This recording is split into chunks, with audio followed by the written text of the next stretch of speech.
Well, first of all, thank you all for having me today. This is my first time ever in Halifax, so I'm grateful to have such a great excuse to actually come and see this beautiful city. So my name, again, is Nate Storring. I'm the co-executive director of Project for Public Spaces, and we're a New York-based international nonprofit, but I'm actually Canadian, born and raised in Kitchener, Ontario. So always happy to find a good excuse to come back. So today, I'm going to talk to you a little bit about how we think about community-driven placemaking at Project for Public Spaces, as well as some recent research that we've been doing around some of the big barriers to having more placemaking across our cities and towns. So just as a show of hands, before we heard a little bit about placemaking earlier this morning, who was already familiar with that term? Okay, good. Lots of you. I love that. Well, I still always like to actually just take a step back to talk a little bit about our philosophy and where it comes from with placemaking. So I love this quote from a book that's actually all the way back from 1995 called Placemaking: The Art of Building Communities.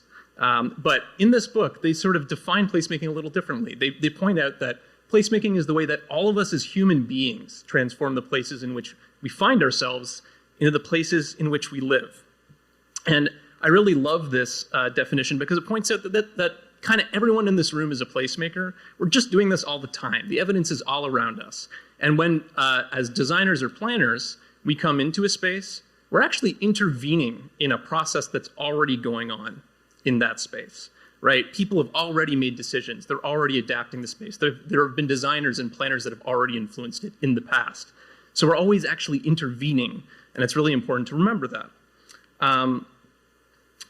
But even though this is something that we're so used to thinking about, like in our own spaces, like our homes and that kind of thing, when you get into public space, it's really messy, right? There are tons more stakeholders, way more jurisdictions that all overlap in really complicated ways. And so that sense of place and that sort of sense of responsibility for a place as a whole sometimes just falls through the cracks because all of these stakeholders have their own bottom lines, right?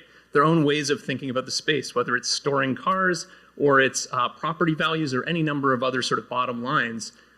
Sometimes you'll walk into that space and it just doesn't feel very good, right? Because it's not actually anyone's job to oversee that. And that's where Project for Public Spaces comes in. So for almost 50 years, we've been providing the tools and the facilitation and the human-centered design expertise to help bring together all of those stakeholders to transform their public spaces together. And so when we're actually working in public space, we define placemaking just a little bit differently.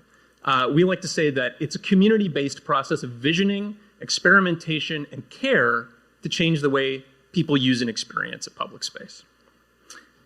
So, you know, that might sound a little like too warm and fuzzy to be practical for a lot of people, but you know, when we actually do this right, it does result in very concrete benefits for communities. Like, for example, turning this pass-through space under a highway in San Antonio, Texas, into a social space for teenagers. And we did that by working directly with those teenagers to evaluate the space themselves and actually co-design what the end result was going to be.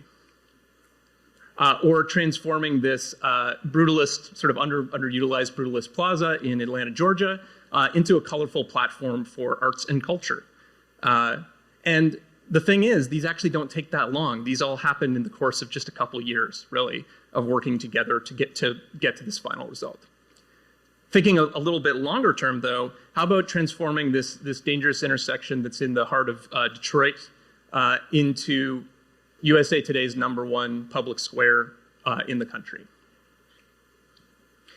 Now, I think one of the things that we've realized working in all of these public spaces across North America is that the success of these projects is really dependent on what I would call a culture of care, or the infrastructure of care. And what that really means is, are there organizations, are there agencies who are really responsible for caring for that space, right? And you might say, well, of course, we have a parks department, we have, you know, downtown organizations, all of that. But actually, we don't always have enough, and we don't always think about care in the right way.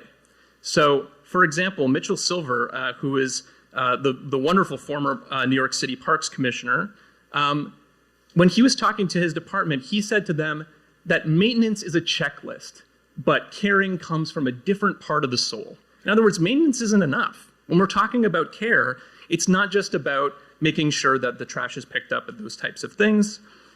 It's also about careful listening and watching, right? It's also about trial and error. It's about repair and healing, and it's about genuine affection. That's what care is actually about, and that's the secret sauce. That is the secret ingredient to having really great public spaces. So I'm going to use the rest of my time to just talk a little bit about some of the research that we've been doing recently around this issue of care. And I recently edited a book in collaboration with some folks at the Brookings Institution called Hyperlocal: Place Governance in a Fragmented World. That's really all about this issue. It's about this infrastructure of care. And what we tried to do was bring together a diversity of voices, public space management experts, policy experts, urban historians, experts on homelessness, and placemakers to actually have a broad conversation about this infrastructure of care in public space. And as you can imagine, there's probably lots of things I could talk about with this book, but I'm going to try to give you 5 big takeaways. So number one of the things that we found was that, again, there's like an alphabet soup of all of these different types of organizations that care for public space.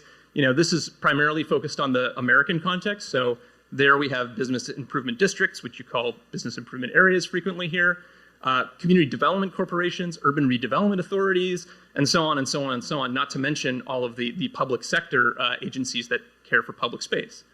But despite the fact that there's all these different kind of ways of going about this, and all these silos that keep them apart in terms of having a conversation, they actually share a lot of DNA, right? Like they're all doing placemaking, for example, but they're not actually in conversation with each other that often. Sometimes about a specific project, but not about the way we do our work. And so there's a huge opportunity for these organizations to learn from each other in terms of everything from like how do you do community engagement to like how do you finance this kind of work. All right, number 2, a big sort of impetus for us actually doing this research was about urban inequality, right? Are these organizations contributing to or dismantling urban inequality? And it's kind of an unfair question, of course, right? Because they're not really doing either of those things alone, right? But what we found was when you look at the micro scale, the devil's really in the details. It really boils down to individual personalities sometimes, like the people on your board, who your executive director is, those kinds of things, rather than like some big structural things. Some business improvement districts, for example, in the United States, are on like the forefront of trying to connect people experiencing homelessness to the services and shelter and housing they need to change their lives, right? Because public spaces are the front line. That's where people are spending their time when they are unhoused often. And there's actually an opportunity there to connect them to those services. And these organizations have a role to play. But there's no regulation that's requiring them to do that, and I'm not necessarily advocating for that. It's just to say that there's a wide range of how these organizations interact with people experiencing homelessness, for example. But that's true of many, many issues.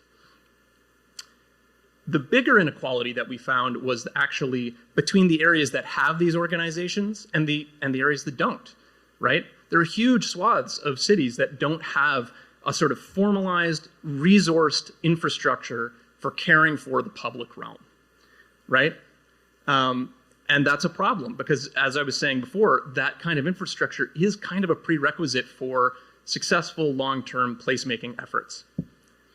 And why is that? Well, one reason is that the most widespread types of organizations we found are funded by independent, guaranteed, more or less, sources of operating revenue, right? They're not chasing after grant after grant after grant after grant.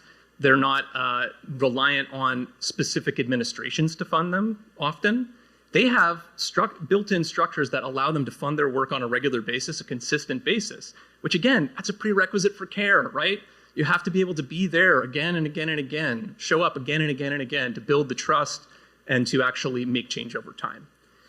But often these sources of revenue, they are based on things like property values, sometimes sales taxes, those types of things. So if property values aren't high or growing and sales are not booming, then you may not even be able to get an organization like this off the ground. And that's one of the reasons why they don't exist in many commercial areas and cities even, and certainly residential areas, other than homeowners associations, which are maybe not exactly the most equitable form of place governance we could have. So, the good news. The good news is that the public sector can do something about this, right? They're not going to solve it on their own, but it requires a shift in thinking from being direct service providers, where the government is doing all of the work themselves, to thinking about themselves a little bit more as like ecologists, right? Again, these are these messy overlapping jurisdictions and responsibilities in public space. And so you actually need to think of it more like an ecosystem, right? That you are providing resources to, that you're watching carefully and trying to understand the connections and the details, and then providing thoughtful interventions, thoughtful regulation, and yes, sometimes thoughtful deregulation in order to allow those organizations to do the work that they're doing in these spaces. And this is especially true in the places that don't currently have these organizations. How do we stand those up and again provide them the ongoing resources that are required to care for our public spaces? So only government can actually fulfill this role at scale. So good thing we have a mayoral debate coming up later. So I'm going to end with just a final message about the overall mindset that I think we need to have when we think about our public spaces.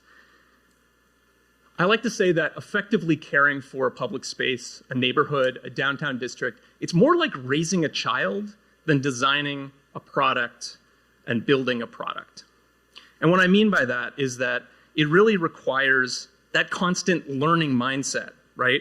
Adaptation.